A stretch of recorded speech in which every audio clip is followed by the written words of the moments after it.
dulu pernah jadi pelakor, tapi sudah taubat. Nah, setelah menikah, sekarang suaminya didekati wanita lain. Ya, apakah ini karma? Dan bagaimana cara melawan karma ini?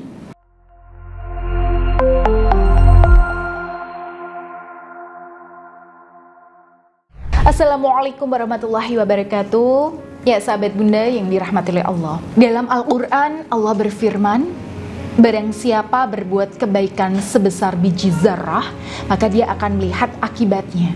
Dan barang siapa berbuat keburukan sebesar biji zarah, maka dia akan melihat akibatnya. Nah, dari ayat ini mungkin kita bisa mengaitkannya dengan hukum karma atau hukum tabur tuai di dunia ini.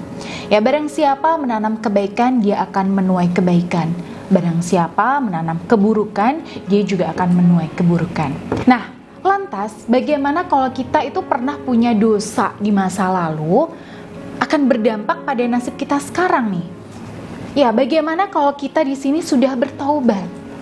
Mungkinkah kita masih menerima akibatnya? Karena ada seorang istri yang berkonsultasi dengan saya, yang mana beliau ini di masa lalunya itu pernah melakukan kesalahan, yaitu menjalin hubungan dengan suami orang. Oke, singkat cerita bun, beliau ini sudah taubat ya, dan sudah menjalani hidup yang jauh lebih baik. Tapi belakangan ini setelah lama berumah tangga, suaminya malah didekati oleh wanita lain. Nah, gara-gara kejadian ini kemudian klien saya merasa ketakutan. Waduh, ini jangan-jangan ini buah karma dari perbuatan saya di masa lalu, bun. Nah, akhirnya beliau di sini memutuskan untuk mengikuti program bimbingan penjernihan aura bersama saya. Nah, di sini timbul pertanyaan, apakah orang yang sudah taubat seperti klien saya ini akan mendapatkan karma yang sama seperti yang beliau lakukan dulu? Ya, jawabannya bisa jadi iya, bisa jadi tidak. Tapi saya pribadi itu meyakini bun, bahwa kasih sayang Allah itu jauh lebih besar daripada murkanya. Rahmat Allah itu mendahului murkanya. Ibaratnya nih, mau dosa seluas langit pun, kalau kita sudah taubat sungguh-sungguh dari hati, ya akan tetap diampuni. Dan kalau sudah diampuni, ya dengan rahmat Allah yang Maha Rahman, Maha Rahim, Allah itu tidak akan membalas perbuatan kita di masa lalu. Ini yang saya rasa perlu diyakini oleh klien saya. Apapun dosa yang pernah kita perbuat di masa lalu, ya jangan berputus asa dari rahmat Allah. Tapi syaratnya ya secara batin kita memang sudah benar-benar insyaf dan menghadapkan hati kita itu kepada Allah.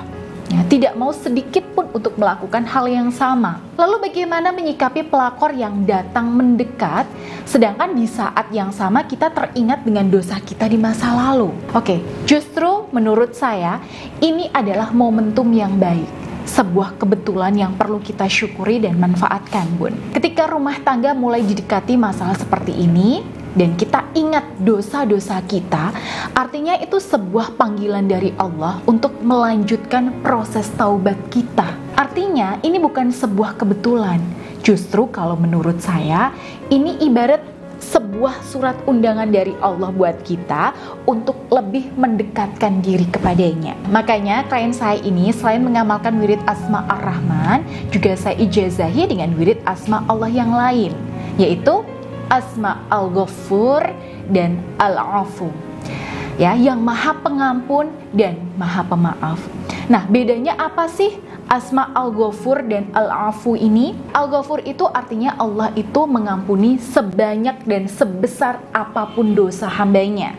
Nah, kalau Al-Afu itu artinya Allah maha memaafkan, dan memaafkannya itu nggak sekedar memaafkan saja, tapi juga menghapus dosa kita dan membatalkan hukuman buat kita. Nah, makanya zikir ini tuh penting untuk saya ijazahkan kepada beliau, disertai dengan tasbih Karomah Ar-Rahman yang sudah saya riyadhohi sebelumnya. Ya, zikir ini perlu diamalkan minimal 1 putaran tasbih setiap hari sebagai pelengkap dari zikir Asma Ar-Rahman. Selain itu, apa yang perlu kita lakukan dalam kondisi seperti ini? Karena kita menyadari bahwa ini adalah momentum untuk memperbaiki diri, maka fokuslah untuk memperbaiki diri di hadapan Allah. Artinya kita itu sudah nggak mikir lagi mau emosi, ya, nggak selera buat marahin suami, apalagi maki-maki pelakor. Kita justru fokus memperbaiki diri pun, memperbaiki pelayanan buat suami kita, memperbaiki sikap dan sebagainya. Dan insya Allah langkah-langkah perbaikan semacam inilah yang akan lebih membawa berkah. Dan di banyak kasus, ketika istri di sini mau fokus menjalankan apa yang saya sampaikan tadi, maka insya Allah Allah akan kembalikan keharmonisan rumah tangga kita dan melindungi rumah tangga kita dari berbagai balak dan musibah. Ya, kita doakan ya Bun, semoga rumah tangga klien saya tadi ini juga dijaga Allah dari berbagai macam keburukan. Amin. Oke, jadi itu tadi pengalaman klien saya dan semoga kita bisa mengambil hikmahnya. Dan jangan lupa, Bunda juga bisa berkonsultasi dan mengikuti bimbingan profesional dengan saya dengan mendaftar melalui nomor yang ada di sini. Baik, saya Bunda Ayu. Wassalamualaikum warahmatullahi wabarakatuh.